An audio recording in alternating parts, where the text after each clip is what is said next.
The movie begins with a girl named Lucy who is practicing how to say something dirty to her boyfriend to spice up their bedroom life. While in the toilet, she keeps trying to say it but is unable to call the male body part. Eventually, she screams out the word several times and an embarrassed older woman steps in just in time. Later that day, Lucy goes to a store with a perfect checklist. During the evening, while Lucy is making love with her boyfriend, Jeff, she doesn't get aroused at all. She's a stickler for lists, so she starts to think about a perfect list that she believes will arouse her more. She screams out wheat-free waffles at the peak of their fun and Jeff stands up. Jeff tells her that most women say other things during adult time and they get into an argument. Jeff goes into the basement to continue his job as a video game tester because he believes Lucy isn't interested in physical intimacy. Lucy decides to quench her anger by playing some violin, so she displays some notes on her laptop, but it turns off. Lucy goes into the garage to get her cord, but finds Jeff asleep while some sensual videos are playing on his laptop. She wakes him up and confronts him about what he's watching, but Jeff doesn't find it much of a big deal. Lucy is angry because she feels such videos dehumanize women and oppress them, but Jeff just feels it's a work of art. They get into an argument, and Lucy tells him she's not going to compete with the picture-perfect women on the computer, so he has to choose between her and the videos. The next day, Jeff moves out. That morning, Lucy is late for a wedding where she and her music group are supposed to play. While they play, the horse that brought the bride suddenly lets out a big pile of poo in the middle of the wedding, which the organizers now have to pack up.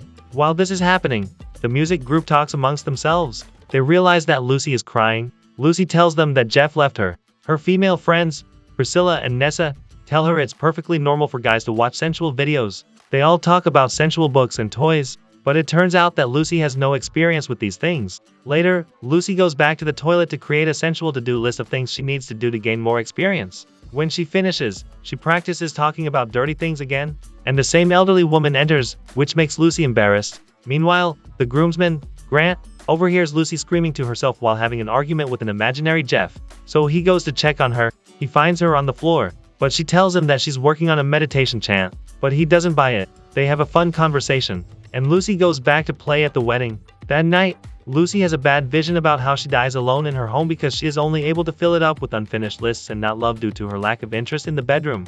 Immediately, she decides to purchase some sensual digital books. Later, she hides in her blanket to read one of the books, and she struggles to catch her breath. The next day, Lucy invites Priscilla and Nessa to come join her to get some things in a dirty toy store. At the store, Nessa and Priscilla get a vibrating pleasure machine while Lucy checks out the store. Lucy knocks over some things and somehow runs into Grant, who sees her list. She tells him she's there for some Mother's Day shopping list, and he tells her he's doing a building project in the store because he's an architect. Grant uses a big word, and Lucy fantasizes about them being married. Nessa comes to his on Grant, while Lucy struggles with her swelling lips because she had applied a lip gloss she found on the counter. While they talk, a customer comes in to get some cream for his rocket. Lucy proudly tells him she likes the product because she has applied it to her lips. The men are surprised as to why she would have male rocket cream on her lips, so Lucy rushes to go clean it up. Grant goes to hand her some ice in the toilet, and he asks for her number. Later, the women go back into the car with all their items. After this, Lucy cancels going to a dirty store off her list.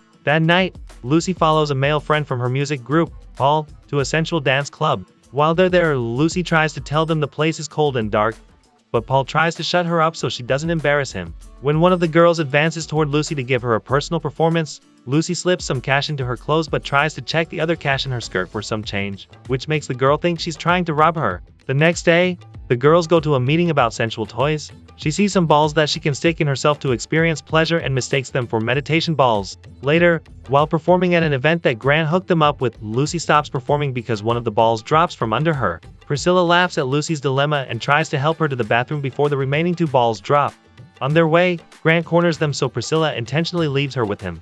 Grant asks her to dance with him while she struggles to keep the balls inside her. As they dance, Grant flirts with her and a ball falls on his foot, but she kicks it away. He asks her to dinner, and the last ball drops, but this time she kicks it so far it breaks the glass cup of a Frenchman. The next day, Lucy meets with Jeff to ask him how good she was in bed. He figures out that she's asking because she's seeing someone, and he tells her he's relieved because he's seeing someone too. She asks him to grade her between a and F, and he tells her she's a D. I bet Jeff has a small D. After that, Lucy and Priscilla go to a seminar about sensual pleasure. While they're there, Nessa joins them and later starts to cry about how her young boyfriend dumped her for a girl his own age. The instructor shares some information with them before they proceed to do some dummy practice. Sometime later, Priscilla listens to a recording of Lucy's violin practice for an audition she's going to have in 5 weeks now. When Lucy tells Priscilla that she's going out to dinner with Grant soon, Priscilla offers her some tickets her husband got her to a show by a sensual expert, and Lucy agrees. A few days later, Lucy and Grant have dinner at a restaurant. She asks him some questions about his 2 favorite books,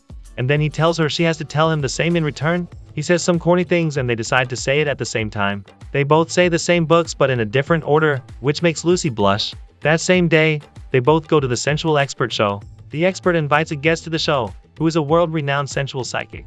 The guest, Madame Swarovska, comes on stage, immediately pointing at Lucy and telling the audience that Lucy's sensual energy is dull and gray, which means she's suffering. The experts invite Lucy on stage, and they both assess her. Madame Swarovska reads some cards and explains that Lucy has little experience because she started making love at an old age and has never reached the peak of sensual pleasure during bedroom play. All their assessments really make Lucy uncomfortable because of Grant, who cheerfully waves to her from the audience. Madame Swarovska accesses Grant's aura and says he is such a devil that he's going to help Lucy reach the peak of sensual pleasure. When they get to her front door, Lucy denies everything that the psychic had said. Lucy starts to fumble over her words, and Grant tries to kiss her goodnight, but she clumsily turns her face around, and he lands his kiss on her hair. The situation is so awkward that they both hurry away after saying goodnight. While clothes shopping, Lucy tells Paul and Priscilla about what happened. Paul believes that Lucy is going to end up with a litter of cats. Lucy picks out a cloth that makes her backside look nice but is actually made for pregnant women, and Paul considers buying a pair himself.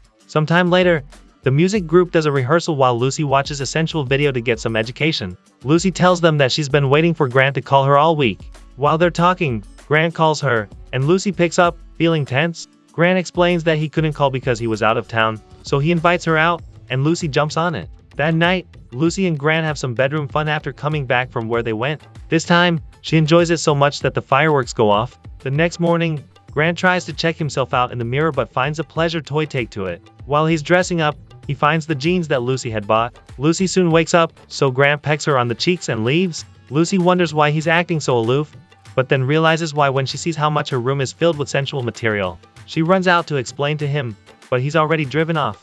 Lucy angrily goes inside to throw out all the toys she had gotten. Over the next few days, Lucy waits for a call from Grant but doesn't get one. She decides to focus on practicing for her audition that's coming in 3 weeks. Sometime later, the music group goes to dinner with a woman who keeps talking about her boyfriend. Out of anger, Lucy tells her to print a shirt that says she has a boyfriend so she doesn't have to remind them every 5 minutes. A few days before her audition, Lucy starts to feel frustrated that she's not progressing with her rehearsal. When the day of the audition comes, Lucy plays well, but the judges seem indifferent about her performance. Sometime later, Lucy tells Paul that Jeff invited her to his wedding, which annoys Paul because he wonders if Jeff is trying to rob it in. Lucy tells him Jeff wants their band to play at his wedding and informs him Jeff's family is stinking rich, which makes Paul agree. Lucy and Paul talk about how they both struggle to get laid. Paul informs Lucy he's going to a bachelor party in Vegas tomorrow, but she tells him she'd like to follow him so she can cross off visiting a brothel from her list on the way. The next day, when they get to the brothel, Paul hesitates, and Lucy gives him a pep talk that it's a win-win because he needs to get laid,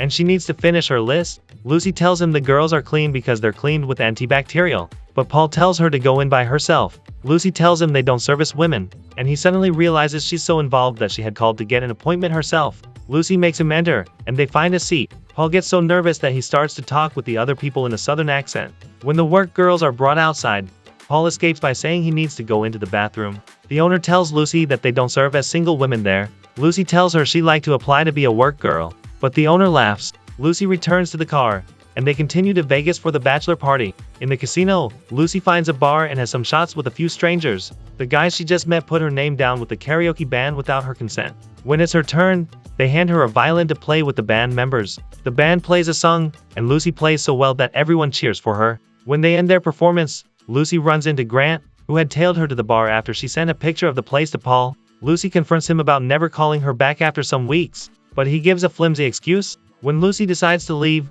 Grant apologizes and tells her he realized he really liked her but their being together was a scary proposition. When Lucy asks what's scary about her, he tells her she's obsessed with sensual things for starters. Lucy tells him that she knows the list is a bit bizarre, but she needs to prove to herself that she's enough. Grant apologizes for not calling and asks her to forgive him. Moments later, they end up on the bed, but Grant acts gently and tells her he doesn't want to hurt the baby. Lucy becomes confused and tells him she's not pregnant. He tells her he saw some maternity pants at her house, and that's why he freaked out and couldn't call her since. Lucy laughs but realizes he thought she was pregnant but still wanted to be with her. The next morning, Lucy wakes up with Grant by her side. She listens to her voicemails to hear Paul telling her that he found a girl he likes. who is a sensual dancer, of course. She also gets a call from the auditioners who tell her they can't afford her work but have found another show for her.